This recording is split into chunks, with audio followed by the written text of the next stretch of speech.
is Tuesday, and for you, me, and my guest Eric, it is Thought Evolution Day. Hi, and welcome back. I'm your host, Stefan Dubier, and today we have a bit of music in the air. Yep, this episode is going to be a little different because we have a real singer and songwriter joining us. Do you have a song in your head right now that is kind of your go-to or pick-me-up to brighten your day? Perhaps a song that gets you going at the gym, or one that reminds you of that special person or precious memory. No matter what you are into, what genre best represents your own views, which artist you relate to the best. Music is such a powerful tool for conveying emotions, stories, messages. A world without it would be really dull, gray, and depressing. Eric knows that all too well. I would not call him a starving artist because, as a personal trainer and so-called health freak, he definitely takes really good care of himself and has quite some muscles on him. But Eric is still waiting for that big break to really showcase his art to the world. Perhaps today can be an opportunity for him to share some of his unique gift with our amazing community of thoughtvolutionists. Just like you need to tune an instrument for it to sound its best, Eric knows that being in tune with your body and your mind is essential for a happy life. When he's not traveling with his girlfriend of 7+ years or his adorable dog Luna, Eric tries to help people see the bigger picture of the mind, body, and spirit connection.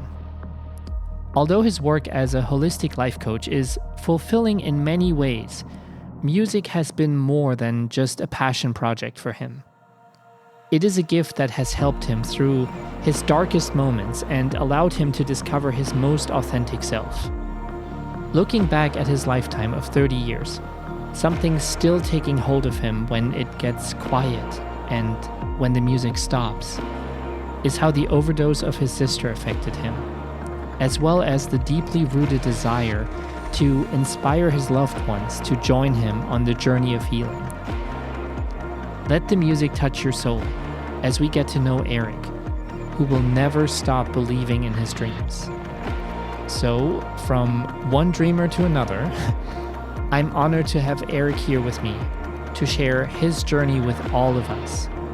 And hey, when Eric gets his big break, we can all consider ourselves a part of that very journey.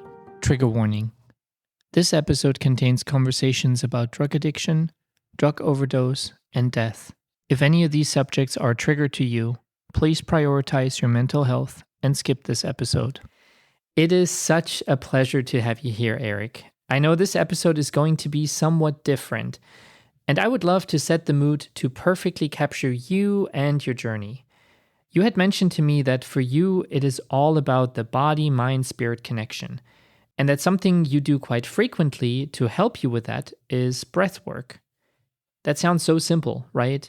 I mean, we all inhale and exhale every day without giving it too much thought, but this really is something I'm personally still learning a lot about.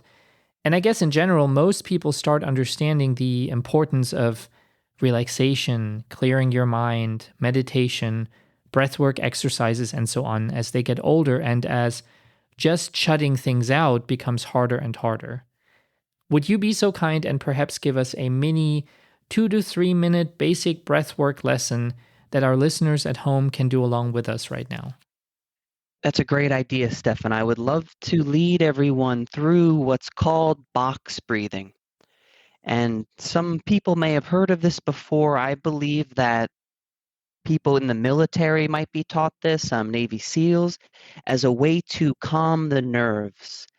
And while we may not be nervous right now, this is still a really easy and accessible technique to bring our awareness into our body, into the breath, and to become more present and to naturally deepen the breath in a way that hopefully carries over into the rest of the day.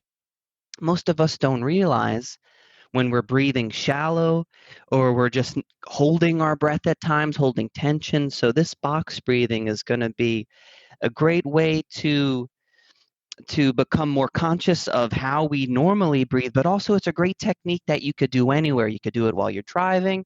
You could do it while you're going through airport security. You could really do it at any time and feel the benefits of it. So let's begin with taking a nice deep breath in through the nose and out through the mouth. And as you breathe in, use the diaphragm or try to use your belly to fill with air. And as you exhale, let the shoulders relax and let the breath fall out. And we'll do one more deep breath all the way in and all the way out. And continue to breathe deeply and slowly while I give just a couple instructions. So this box breath is going to be an inhale, starting with 4 seconds worth of inhale. And then we're going to hold the breath for 4 seconds. That'll be followed by a 4-second exhale and then another 4-second hold. So that inhale, hold, exhale, hold creates like a box. That's why it's called the box breath. So taking a nice deep breath in and breathing fully out.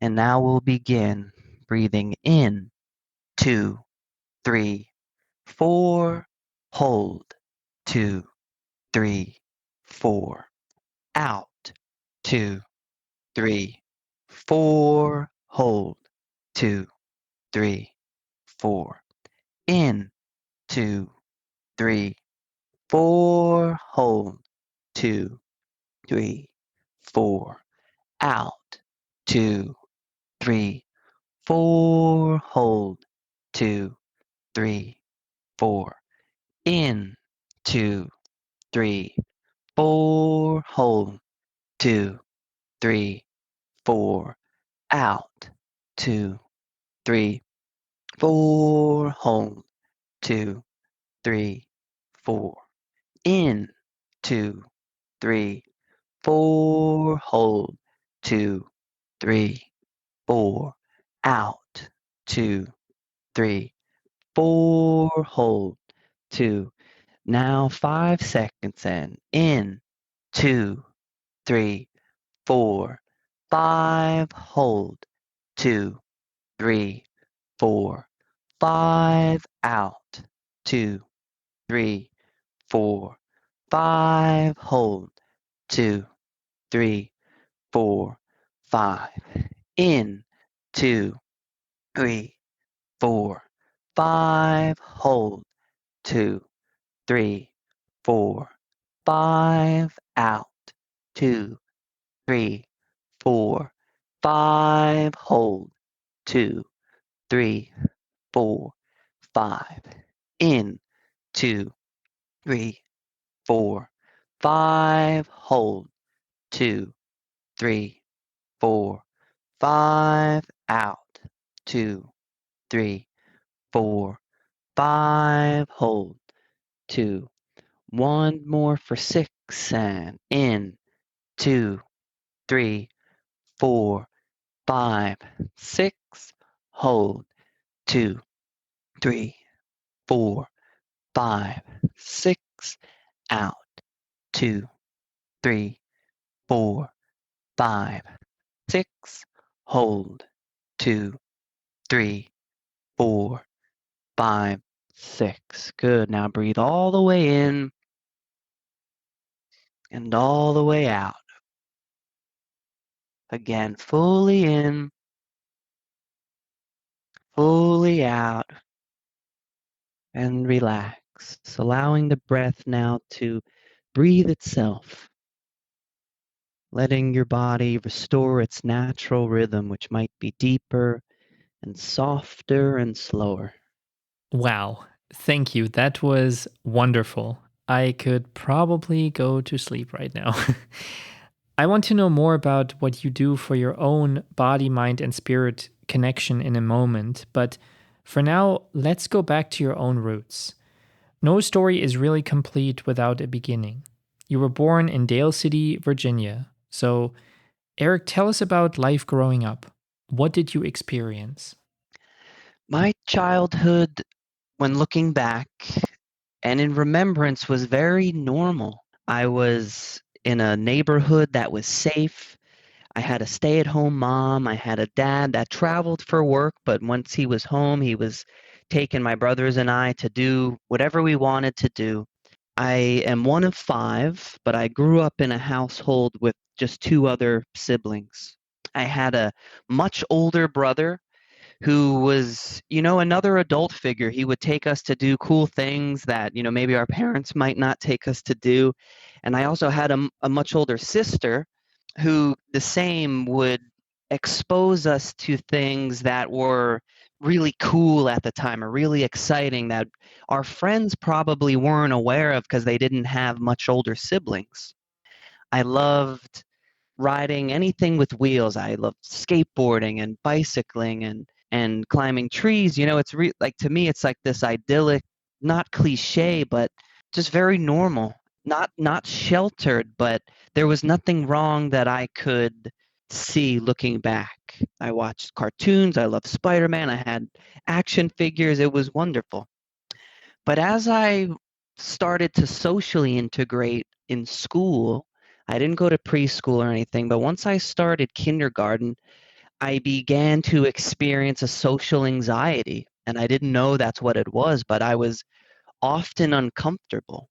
And that anxiety grew the older I got, and the more, going through puberty, you start to become concerned with how you look and what people think of you. And my anxiety became chronic slowly but surely. And things that I don't want to say naturally good at, but many things that I was able to become proficient in, like playing the guitar and doing different things, or even just athletics, it became increasingly difficult the older I got and the more that I subconsciously cared about what other people thought of me. And I think it's important to paint the picture this way in that there wasn't really anything to be worried about. I didn't have issues at home. I wasn't experiencing any physical issues with my body or my mind. It was every ounce of discomfort that I felt from boyhood to manhood was all within my own mind. It was all within my own perception. In what situations would you be triggered to feel and experience the social anxiety, and what would that look like? Well, very generally speaking, I was just sweating like all the time. I remember I couldn't wear gray shirts because my pits would be wet. I would go to the bathroom in between classes and point, or even during class to go to the bathroom, but I would point the hand air dryer at my armpits to try to dry my arms. And the fact that I was so noticeably sweaty for a reason that I didn't understand, it just exacerbated the panic that was in my body, which increased the sweating. But when it really got out of hand was when it was time to perform. So I was a musician from the age of 7, and I would play in front of class, and that was uncomfortable, but I could do it when I was just playing. Once I began to sing, that was a whole other level of panic that was tension in my body, a small shakiness in my voice, making mistakes, sweating profusely, clammy hands. It was like all of the above anxious physical symptoms. And certainly as a wrestler, I took the route of the athlete in high school. And while in the wrestling room during practice, I was one person who was adaptable and strong and could learn quickly, and it didn't matter that I didn't have the same experience as other people. All that innate ability would fly out the window once it was time for a real match, or even just to wrestle off for the varsity spot. My performance would always suffer.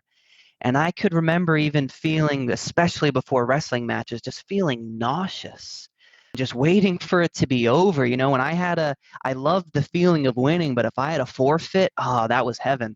I did not, I did not enjoy the sport, even though, or I should say, I didn't enjoy the competition of the sport. I enjoyed the sport in and of itself very much, but suffered so much within my own mind because of how important I painted it to be, how high my own expectations were of myself. I find that super interesting. When I was a kid, and I believe we all have been there would be moments when I would get anxious or fearful, and I would do anything in my power to avoid those somewhat traumatizing experiences and situations. One thing I remember vividly to this day is that I hated swim class. I was always worried I would drown. I also felt very much like it was a body shaming experience. And at such a young age, you tend to be overly receptive of that and extremely self conscious. But I would wake up in the morning with all sorts of excuses why I couldn't go to swim class. I even once pretended to have a broken foot just so I would not need to go. My mom never fell for it, and so I still had to go. But what I find striking is that you identified those situations as triggers for your own anxiety, but you did not really try to get out of them, and instead continue to put yourself in the midst of those anxious moments, almost like self prescribed trauma confrontation therapy. Why is that? It's a great question. And when I think about it, I believe there was just always a part of me that wanted to be seen. I could remember learning a new move on my skateboard and immediately wanting to show somebody, learning a new song or beginning to write a song and wanting to show somebody. Or as an athlete, I knew that I was good and I wanted to show it. I wanted people to see it. I wanted to be recognized for it. So my whole life, I imagine I was this person that wanted to be on the center stage, wanted to be the center of attention. And I'm not sure that if that's in part because I grew up as a middle child. I'm the second to youngest, but I always grew up in the middle. And that desire to be seen was always enough to drive me into these situations that time and time again were extremely uncomfortable. And I just accepted being uncomfortable, not recognizing that it was really intense and really deafening for my performance and that it was something that could be fixed. I wasn't sure what the answer was for a long time, but there was something driving me to continue putting myself in these situations because I wanted to achieve, even though my fear was constantly getting the best of me. You spoke about your sister earlier. Something very tragic, personal, and life altering happened. Would you like to tell us about it? Yes, my sister Jess, 16 years older than me, died from an overdose. And leading up to that point, wasn't this ongoing battle with addiction that so many families suffer from? Growing up, I never recognized anything, and there wasn't anything. As I got a little bit older, I knew that she dealt with anxiety and depression and was given probably a couple different types of medication to bring it into balance, like most people are. And most people don't know that there's other ways to not just deal, but to process and to heal. So she had her own process for trying to find balance. And it wasn't until maybe the year leading up to her passing that we started to notice that she might not have been her total self. And she lived in New York, we lived in New Jersey, so we weren't with her all the time to really see and understand what was going on. She was in a relationship that maybe we were starting to notice might not be healthy. What we were sensing from her, we weren't thinking, oh, this is heroin, but just a toxic relationship and maybe just not making all the best choices. But again, nothing that was jumping out at us as this is a big issue and we need to do something about it. And I don't believe it was just us being ignorant or in denial or turning a blind eye. From my perspective anyways, it was really just a lack of awareness. And then it was the summer of 2018 and I got a phone call from my mom. I was working in Philadelphia And she said that my sister was found blue. And at that point, she didn't know that it was an overdose. We just knew that something happened to her body. And she was always very sensitive. She could have an adverse reaction to ibuprofen and her like eyelids and her lips would blow up. So to hear that she was in the hospital wasn't this totally out of the blue thing, but the fact that she was completely unconscious and now in a coma was another level of whoa, what's going on? And we drove up to New York and we're trying to understand what happened. And she had so many friends that were all there in her corner. And while she was in this coma and while we didn't really know how long she was out for, there was a great amount of hope amongst my family and amongst all of her friends and other family that were there.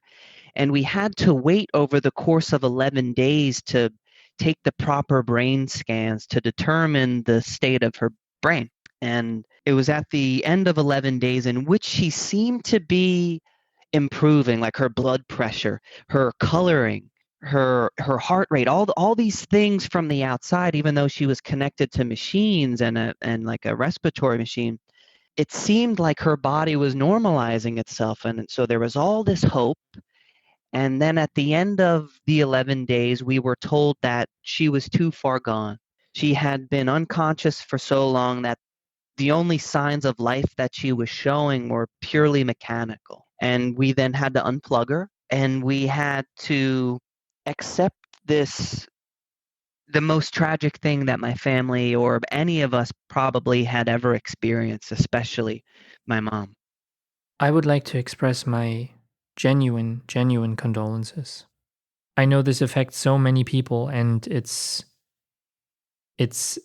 sad and it's awful, and I kind of hear in your story that there were very silent cries from your sister.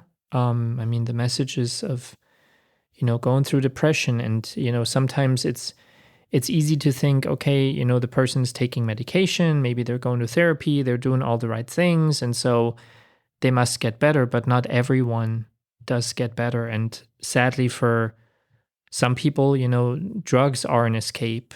According to the NIH and data from 2021, 106,000 persons in the US died from drug involved overdoses that year.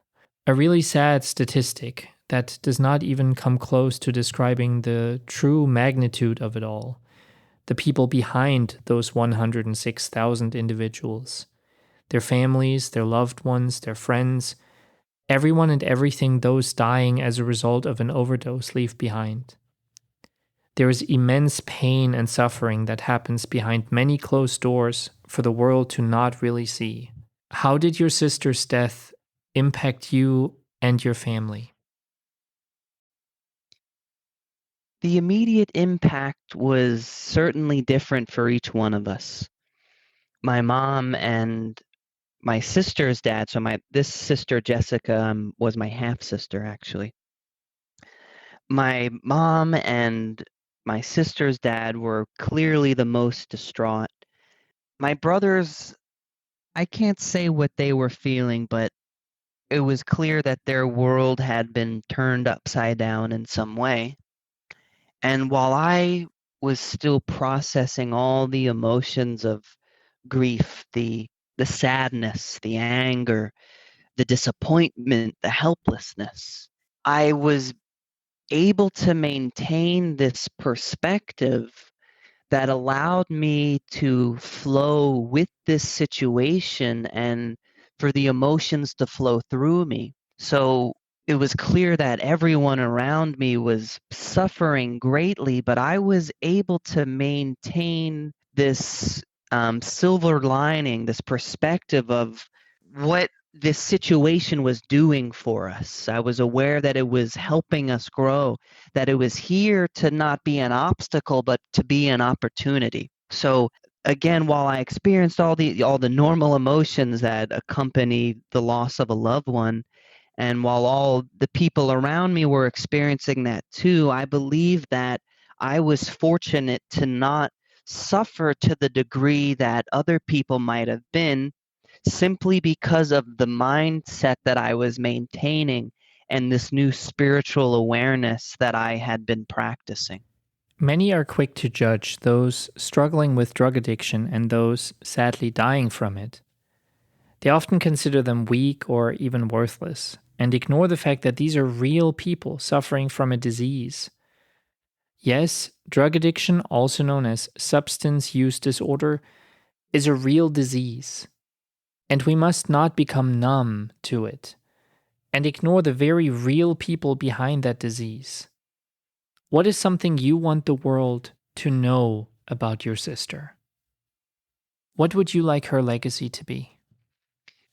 Jess was certainly something else. She left an impact on everyone that she knew. From as early as I could remember, she was always bearing gifts. Every time she came to visit, she got me a new something. I could remember the Slinky dog from Toy Story. I remember her taking me to Toys R Us, the toy store, and getting this Batman on a purple motorcycle. So she was always treating us like we were special and so deserving of gifts. And I don't want to say that she gave gifts to everyone, but she truly treated so many people, especially my brothers and my cousins and her close family, like they were something special. She was everyone's biggest fan. She was always the first to post on Facebook or Instagram and to share your successes, your achievements, and to praise you.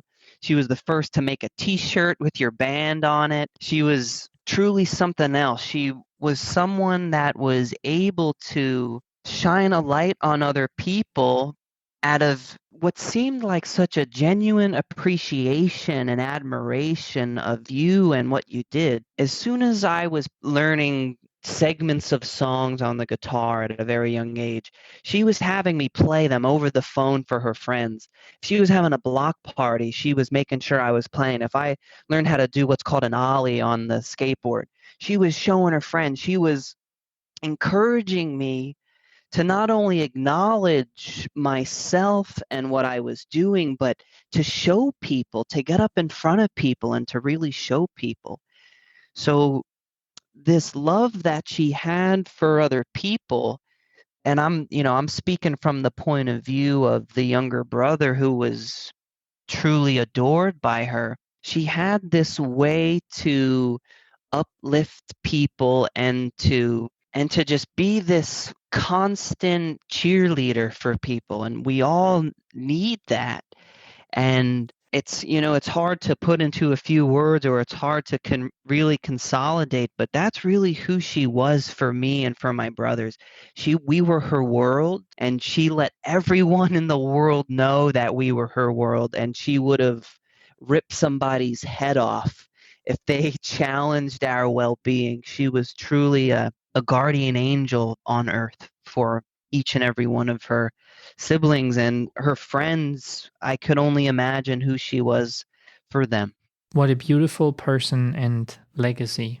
And if there are listeners out there who are still very much in the midst of their own struggles with substance use, what do you think you would tell them?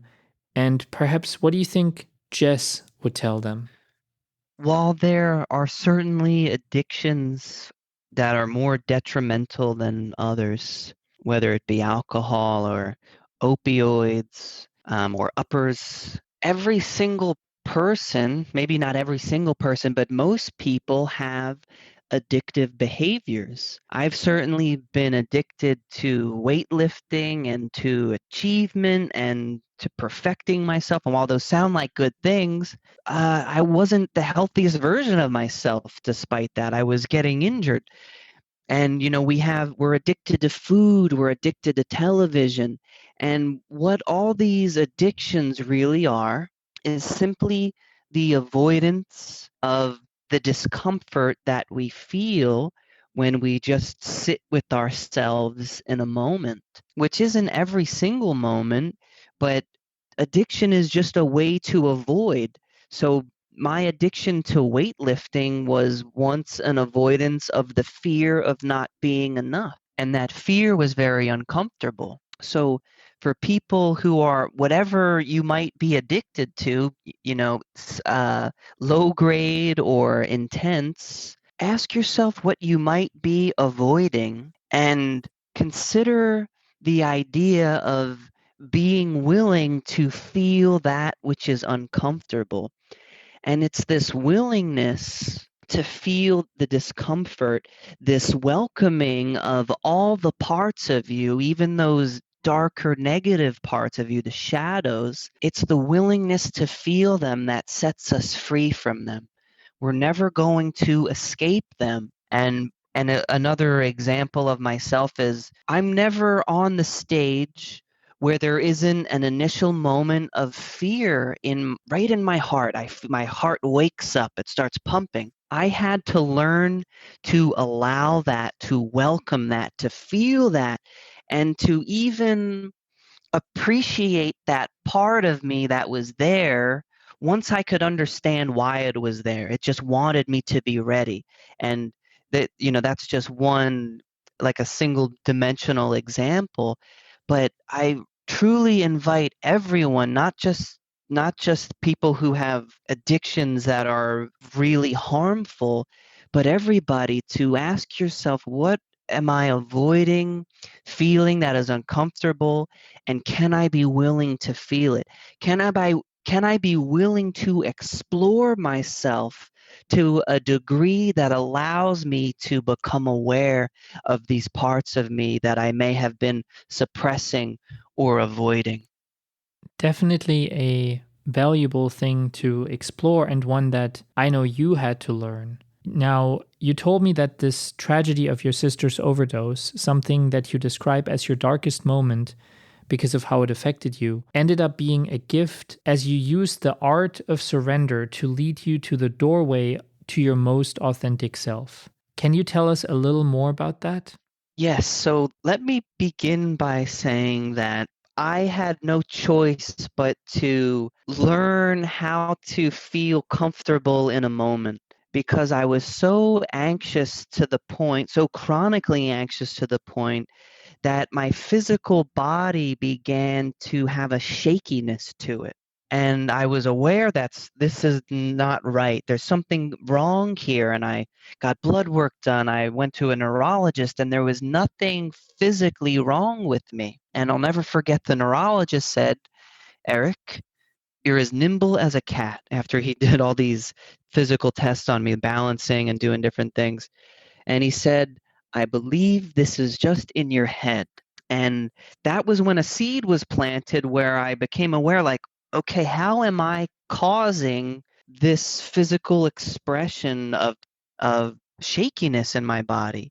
And I was fortunate to minor in psychology in school, and to be in a class that taught us about anxiety and the way that the primary symptom of anxiety is muscle tension. And in that new awareness, I realized, I'm anxious because my mind is constantly anticipating. And in that anxiety, my muscles are getting tense and they're fatiguing, and now they're getting shaky. And I was also taught how to relax the body, how to begin meditating, to feel the breath, to contract the body maximally to allow it to then release. And it was there that I first experienced a brief moment of stillness or silence in my mind that helped me recognize that outside of that moment, I was constantly thinking, constantly anticipating. And I began to practice meditation, not consistently, but I was aware, like, okay, there's a tool that could help me relax, and it felt good. So I continued to carry that awareness forward. And then I was at a dentist visit, and she pointed out that I had been clenching my teeth, or I was grinding my teeth.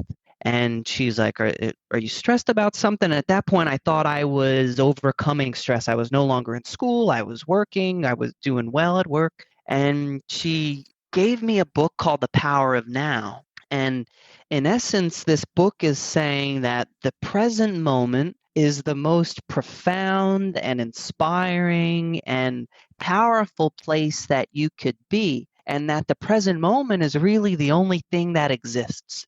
The past no longer exists. The future doesn't exist yet. Once it does, it's the now, it's the present moment again. So it really emphasized the importance of just being present and the importance of surrendering to life, that our resistance to life causes our discomfort, our resistance, not just physical resistance, but mental resistance, emotional resistance, that causes our suffering. And a basic Buddhist principle is that we suffer because we desire. But a more perhaps modern way of saying that would be we suffer because we attach ourselves to things. We cling to things. And so while I'm understanding all of this conceptually and trying to practice it and recognizing how my life is becoming easier by becoming more present, by feeling my breath, by feeling my body, by surrendering to the ways that life seems to not be working, when something doesn't go according to plan, to just let it happen. And so to fast forward now to when I received the call from my mom in regards to the state of my sister, I was present enough to recognize that I needed to surrender in order for this painful situation to be less painful. I knew there was going to be suffering on some level. I mean, I didn't know that she was going to die, but I knew that this was a difficult situation. And if I were to suffer less, I needed to surrender. I needed to be present, but I needed to let go, and not just like let go, like, oh, I don't care, but to surrender while trusting that everything is unfolding as it should. Trusting that the universe wasn't this sinister, evil thing just taking away what I love, but that the universe was actually doing this for me. And that's not always easy to comprehend in those moments. Normally, it's after the fact that we could recognize how something that was an obstacle gave us great benefit. But I was fortunate enough to be present enough in that moment to recognize I need to surrender. I'm going to trust the universe and what's happening. And I'm going to look at this as an opportunity for growth. I'm going to be better off for this. And that allowed me to not only flow with this situation and to be able to be this light for other people in the darkness, and to bring in these holistic approaches into the hospital room, like essential oils and playing different frequencies for the brain. I was able to physically do something from this place of surrender, but also in this surrender, I was able to process the emotions of a tragic event that most of us suppress because we're too busy thinking about all the things that are happening, and the emotions don't flow.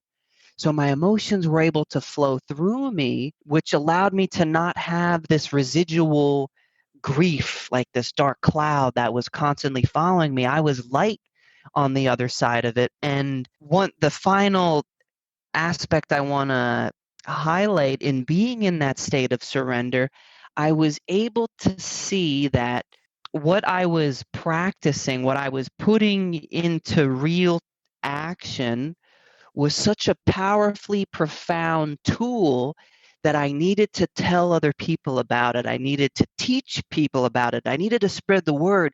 Hey, everybody, tragedy's happening everywhere, but if you adjust your mindset, it could be quite beautiful. And while the idea of someone being in a coma for 11 days sounds really daunting, it ended up being like this ceremony that was beautiful and loving, and was like we were sending her off willingly to the other side. And accompanying this knowing of the power of what I brought into this situation, this art of surrender, I knew that I needed to spread the word in song. I knew that I needed to use my music. I knew that I needed to sing about it. And my sister I could feel her energy. I could feel the essence of her letting me know that that's what I was supposed to do. It was like this knowing, this deeper knowing that all is well and I am supposed to use this to my benefit. And and it's not a bad thing to use my sister's death to my benefit, but that she would want nothing else than for me to sing about what I experienced to serve as a guide for other people experiencing suffering, whether it be addiction or any other aspect of life. This art of surrender applies to it all. You have done quite a bit in your short 30 years on this planet. Singer, songwriter, holistic life coach, athlete, PT tech, trainer, all of it very much focusing on the mind, body, spirit connection. Now, what you just told us a minute ago was very profound, but where do you feel most at home when it comes to that connection? The mind, the body, the spirit? And where do you have the most work left to do? I love that question because my practices over time are always changing. And the part that I'm at now, or the place that I'm at now, is seeing the mind, body, and spirit all as one. So there was a divide in myself. I would practice meditation, trying to silence my mind. I would read these spiritual books or these philosophical perspectives of the universe and our place in it, and I would go to the gym and I would work out. And while I was tending to the mind, the body, and the spirit, I was still keeping them separate. Whereas now, when I move my body, when I do yoga or I do a form of Tai Chi called Qigong, it's really about bringing all of your awareness to the body, to the breath. And while we're exercising the body that's in a way that's healthy for the physical structure, it's allowing the mind to get quiet. It's allowing the energy and emotions or energy, it's allowing all of that to flow.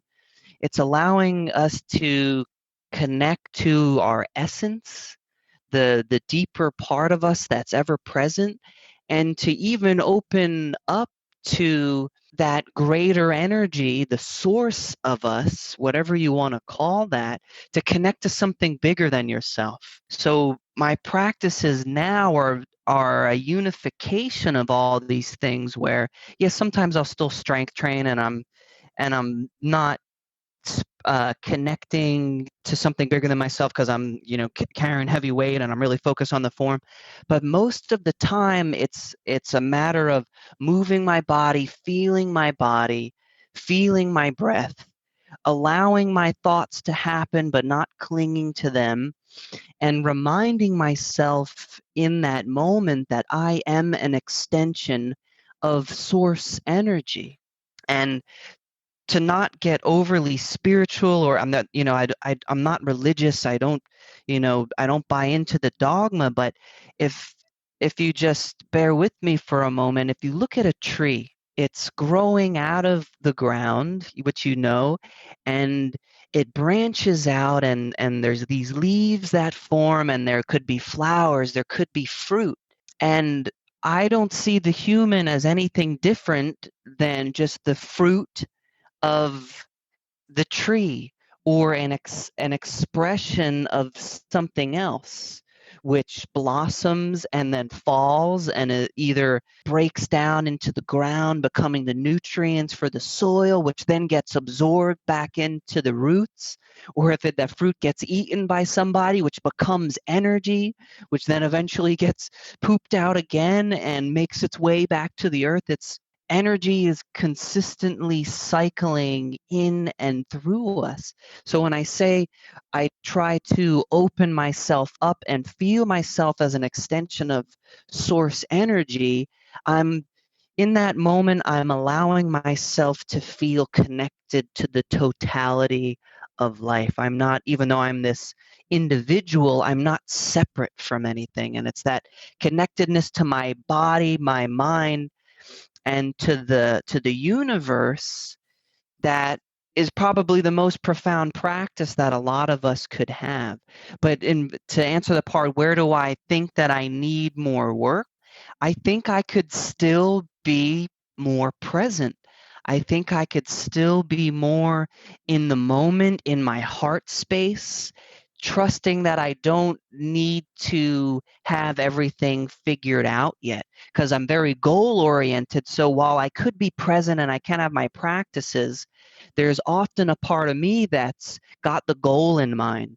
And it's kind of pushing me along, which is good, but sometimes it could distract me from the totality of the beauty of what's here now. I don't know if I have tomorrow. I don't know if I have the day after that.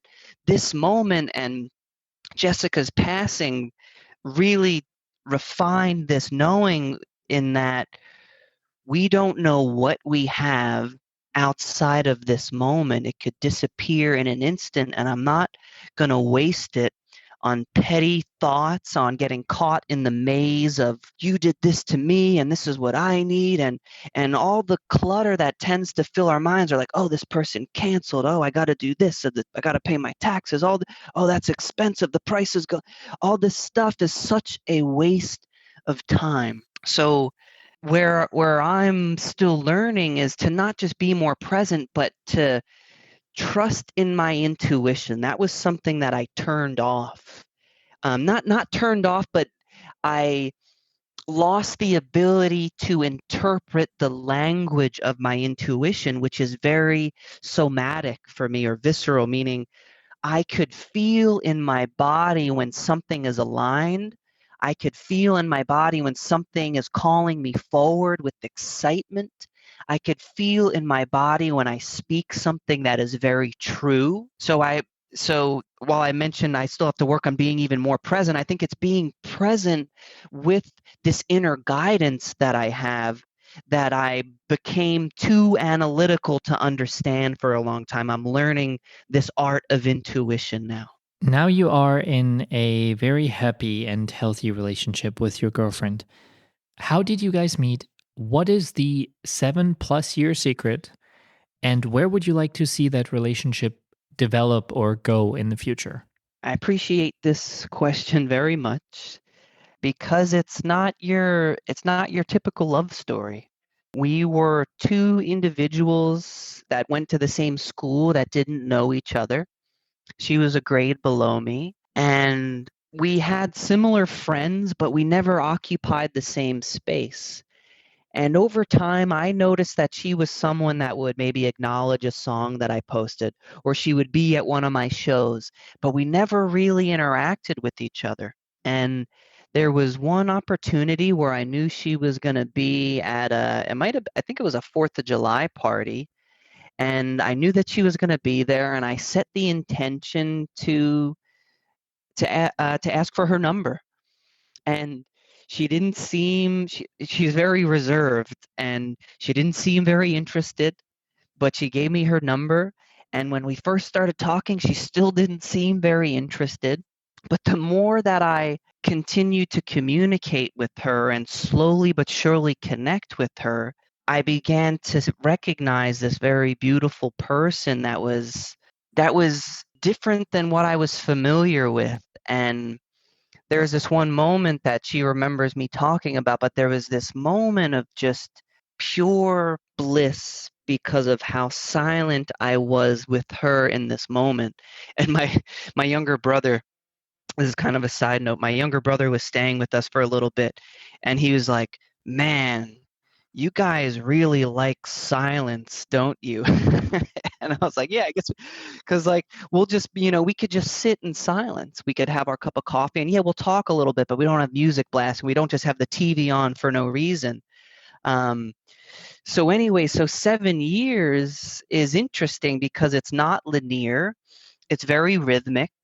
And slowly but surely, you show each other all of the ways in which you have these unhealthy patterns, right? So there's always the honeymoon phase, which was amazing. But then there is a long period of us just triggering each other, or not knowing how to resolve some of the feelings we were having, even though there was nothing crazy happening. There's no infidelity. There's nothing crazy, but just like this lack of alignment, so to speak, or just like not feeling on the same page, and both of us being so patient with each other and level-headed, we're able to just kind of allow, not agree to disagree, but just to let things kind of come to a stalemate and then just let it go. And while that worked for a while there, we noticed there was a stagnancy. So more in the last year, and the pandemic, I think, amplify any relationship issue you had during during the pandemic. It was amplified. You couldn't escape it. You were with each other more. There's more tension. So we got to the point where we realized, okay, we need to learn how to communicate better. My approach for understanding my own hangups and my own emotions and habits is going to be different than hers. So we allowed ourselves to do what we each needed to do individually to be able to communicate with each other better. And, this last year has been a real acceleration of our connection because we were deliberately learning how to communicate better, how to connect, understanding what both of us want as individuals and together, because it's so easy to just get comfortable. And I'm guilty of being so goal oriented that if something just seems good, it's easy for me to just kind of leave it. But I recognize, okay, this relationship, this person that I'm with all the time and that I plan to be with for a very long time, it needs to be nurtured just as much as everything else. Circling back to something you said early on during our conversation, you are a middle child. And I personally know, based on my experience, that being a middle child is not the greatest position in the family tree, at least for the middle child, because it can feel a little alienating at times, a little lonely. You're more likely to be somewhat ignored as a middle child. At least that has been my experience, or that was my experience growing up. Now, how is the relationship with your family now after you have learned so much? You've come to so many realizations. How has the relationship to your family evolved? I'm fortunate to be able to say that I have a very beautiful relationship with my parents, but they're on the other side of the country. So they live in California on the West Coast, and I'm over here in New Jersey on the East. And while I'm able to get along with them well and get along with my whole family, they're certainly the first ones to bring out the parts of me that are still unintegrated. While I might seem like a peaceful or very patient person, they're the first people that I could lose patience with. I believe that they're, I don't want to say the clearest mirror, but the most intense mirror, and that they reflect back to me the aspects of myself that I cannot see clearly, or that I haven't fully been able to understand perfectly. So while my parents are wonderful support for me and my music, and they're always encouraging me, and they're always giving me such great feedback, and they're always so loving, they also show me when I'm clinging to this idea of being the person that could help people or save people or change people. And they show me that I can only be an example of what I want to see in other people. And they show me how to love unconditionally, meaning that there's no condition that changes how you feel. So I've had to learn how, while I think that they're beautiful people and great people, there's moments where I need to recognize that I have to accept them and love them exactly as they are, while recognizing when I still may need a boundary for myself. And, I won't go into too much detail, but recognizing when I'm overextending myself and would benefit from anchoring myself or creating this boundary that allows me to maintain my own alignment while still being there for them as a loving son.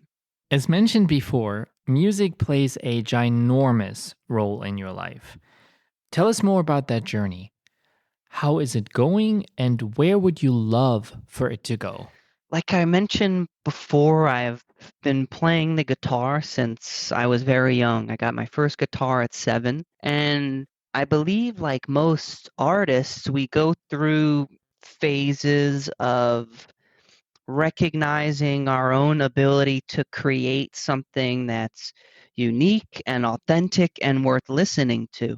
I didn't allow myself to really write and find my own sound until after high school, and I've created a band with a couple of my closest friends that we called Moon Days, where I really began to explore as a singer songwriter. And yet I was still limiting myself because I had these expectations of what maybe good music sounded like or what people wanted to hear. And through that process of being with this band, I was able to then recognize there was another part of me that wanted to write differently. And I allowed myself to begin writing in the style that I thought maybe was a little too familiar. I began to write in the style that was like the music my sister first introduced me to, so that like some of the pop punk and the grunge and the more alternative music, I started to allow that to come out, which I kind of was suppressing because I didn't think that other people wanted to hear it. And once I began to let myself write like that, my songs became more dynamic. The way that I sang changed, the meaning in my songs were changing, but that was congruent with my new awareness of myself in relation to life. And then when my sister passed, there was an even greater shift. I had been writing a song prior to that, leading up to that, in which I was lyrically trying to capture the nature of the universe that so many teachers that I like listening to would do, because they say you can't put a label on it. You can't really speak about what the universe really is because it's not words. Words are just symbols of ideas, which are just symbols of reality. So I began writing this song where I'm describing kind of the essence of the flow of life.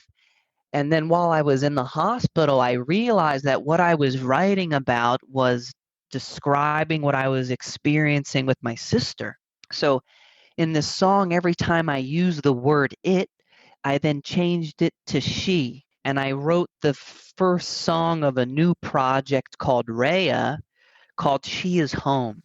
And I then created a whole album that was in honor of this more alternative sound that my sister got me into, but also greatly reflecting all this new insight that I had that helped me so profoundly. And it took, while we learned the songs pretty quickly and recorded it pretty quickly, it took me a while to actually release it, to feel like I was ready to release it. And while all that's happening, I'm on this like parallel path of becoming an entrepreneur, transitioning from a trainer to a coach to certifying as a life coach, and recognizing at the more that I learned about myself and what was important to me and what excited me and what really lit me up and really allowed me to feel like my true self, the more I recognized I needed to bring the coaching and the music together. Not just music, general music, and coaching, but my music, my perspective, which is reflective of other perspectives, but my authentic way of expressing needed to accompany everything else that I preach, so to speak, or practice or try to give guidance on. And I began to do workshops where I would tell some of my story and I would highlight the perspectives that helped me, and I would maybe teach a practical tool. I would also then sing a song that seemed to really capture the essence of what I was saying, or that could really express the degree to which I had been affected by what I'm sharing, to really walk the walk and not just talk the talk, because a lot of what I talk about is how to open up your way of creating to be this artist of life. And so I started to do that, and coming back to this song that I wrote about my sister, while the song I believe it's a beautiful ode to my sister, and it captures this powerful moment of awareness and awakening in my life, I felt that it needed to be contextualized. I needed to tell the story leading up to that song.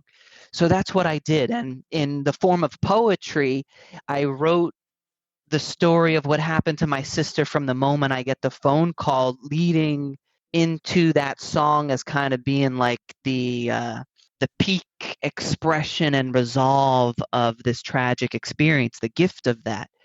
And once I did that, I realized I could do this with a number of songs. I could do this with my whole life. I could write a musical like this. And I started like getting this idea of this big production in my mind, and then the fear came back up that said, you know, who are you to write a musical? That's too big of a production. How are you going to find people to do that? That's too much. And so it sat for a long time. But then I had the realization that I could create this in audio form. And that's what I'm creating right now, where it's all written, it's all created, but now we're beginning to record it. And it's a self-help rock opera that takes the listener through my story, through all the emotions, through all the suffering, and through the ways in which I set myself free, while not breaking up the story, but creating these pinnacles in the story of expression with my songs. And it's the most authentic thing that I've done yet, and authentic because it's literally my story, but it's really this act of self-love for myself, to really tell my story and acknowledge myself and honor myself and expose myself so vulnerably to anyone that listens to it. It's this act of self-love that's been just a healing journey for me to create, but something that I intend and imagine will be healing for other people to be able to connect with and see themselves in and feel their own emotions, and also be shown a way, not the way, but one way to get free from self-induced suffering and to wake up from the illusion that we all get caught in as a human on this earth. And here for the world to listen is Rrhea, Rrhea, with She Is Home. Thank you, Eric, for sharing that with us, and here it goes.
She's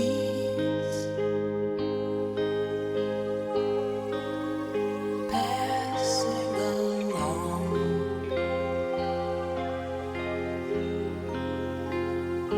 like a wave in the ocean.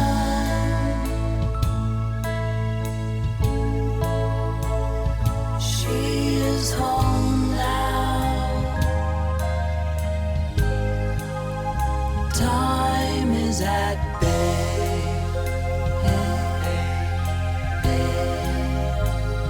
She is happy, floating away.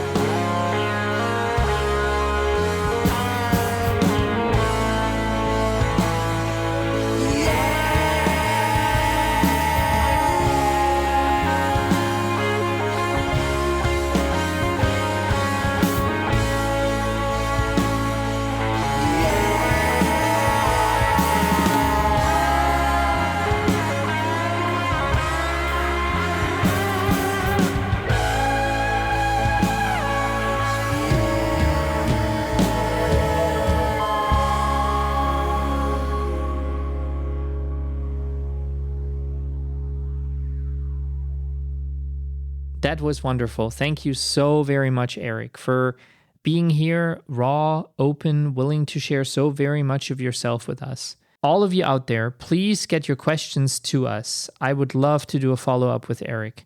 Now, if people want to find out more about you and your music and everything that you have going on, what can they do?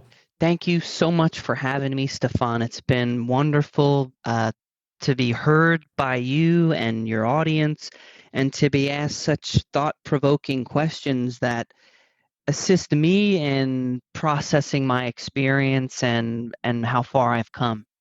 For people to follow me, I have a Linktree account that I could share the address for, but my coaching is something that I call Ease and Flow, which is EZENFLOW, and I have a Linktree account in which you could access my Instagram, you could access my band Rrhea, which is RRHEA. You could access the music through there, my website, upcoming breath workshops if you happen to be local, as well as a exercise that is a great sample of what this rock opera is going to be. So accompanying the rock opera is going to be a workbook that takes the witness or the observer through several introspective and meditative processes to not only expand your awareness and integrate certain emotions, but to assist you in getting into action in a way that is aligned with your most authentic self. So on my Linktree, there's a song called Swarming, which is about the freedom of childhood, and it's going to be one of the first songs on the rock opera. But accompanying this song is what I call a self-tuning exercise, which is to guide you into that energy that you've felt at least one point in your life, that feeling of freedom, that feeling of limitlessness, and to assist you in turning that energy that you feel into an action that continues to nurture that part of you. What a unique, creative, and self-aware person Eric is. I find the idea of surrendering yourself to life very inspiring. Just think about how often we get hung up on what we believe are the big things we have to live through, when in reality, we have so little control over so many things that just happen to us. It's kind of freeing to let go sometimes, to take a breath, and to just acknowledge that we are. Period. No explanation or further clarification needed. If you want to know more about Eric, his work, his music, please check the episode guide with his Linktree link. Now, if there are questions for Eric, perhaps requests for more breath work or even tour dates for Rrhea, You can get in touch with me in a number of ways. We are on YouTube, and I would love for you to subscribe to like the audio video for this podcast episode and to comment. Eric may even respond personally. You can also call our virtual voicemail number at 864-501-5033. That is 864-501-5033. Of course, there's Instagram, Facebook, and I gave in, and yes, we are even on TikTok. You can find us as Thoughtvolution. I appreciate every single follower, subscriber, TikTok sharer. Please also rate and review us on your favorite podcast app. You are the reason I'm doing this podcast. And hearing from you about how some of these stories touched your life is the most wonderful, magical thing in the whole world for me. So thank you for that. And thank you for helping us build a community where everyone feels safe and welcome with their own stories. I'm still waiting to hear your story. There's an intake form on our website, thoughtvolutionpodcast.com. That is thoughtvolutionpodcast.com. And if you fill it out, I promise to get in touch and to be your personal story sharer. The world out there cannot wait to hear what you have experienced. It can be whatever it is. Some stories are sad, some are uplifting, some are horrifying, some are thought-provoking, some make people laugh, some make people cry. They are all unique. All of them are worth sharing. Heck, if millions of people are fascinated by one of the Kardashians cutting a cucumber, do you really think that your trauma, your travel through life, your daily survival is not 1,000,000 times more captivating? I think it is. I've been doing this show for 10 episodes now, and every single person changed how I view the world a little bit. This is truly impactful. The days of feeling small are over. It is my belief that this is the time for you and me and all of us Thoughtvolutionists to shine. Real people change the world. Real stories make a difference. So come and share your journey and make sure to meet me back here next week. I love you, and it really is time for all of us to be kind to each other.